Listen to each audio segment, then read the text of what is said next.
So I just saw My Neighbour Totoro here at the West End in London. It actually made its West End debut on my birthday, March 8th, and it happens to be my favorite Studio Ghibli film. I know, amongst them all, this one remains top tier for me. So I had to come and see it. It's only been playing here in London, so I don't know when I'd get another chance to see the stage version of Totoro. And I'm so glad that I made time for this one because it was absolutely adorable, extremely enchanting. I had a delightful time with this theater production.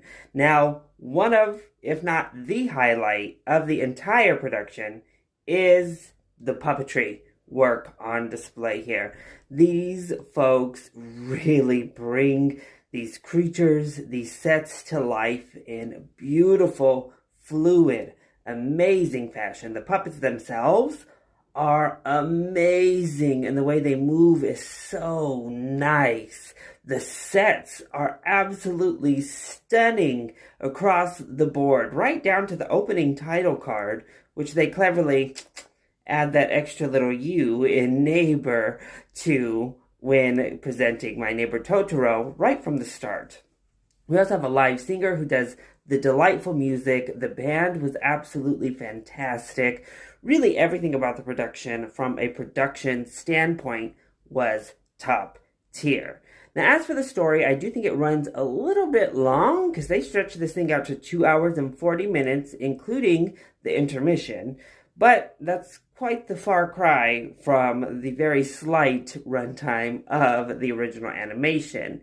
And I think one thing in the narrative that didn't work for me as well here was Granny by and large, but specifically her relationship with May. It was just not very loving. It was very adversarial. May at large is actually a little bit more bratty here in this play rather than curious in the film as she is. She's much more defiant here. And sometimes it's fun. Other times I was like, okay, let's bring her back to sweet. But overall, I really had a great time with this. Had a smile from start to finish. The emotional impacts hit hard. And of course, they have a merch stand here like they do for the big traveling plays. And, you know, I love my enamel pin, so I had to pick one up. But definitely check out My Neighbor Totoro, specifically if you are a Ghibli fan.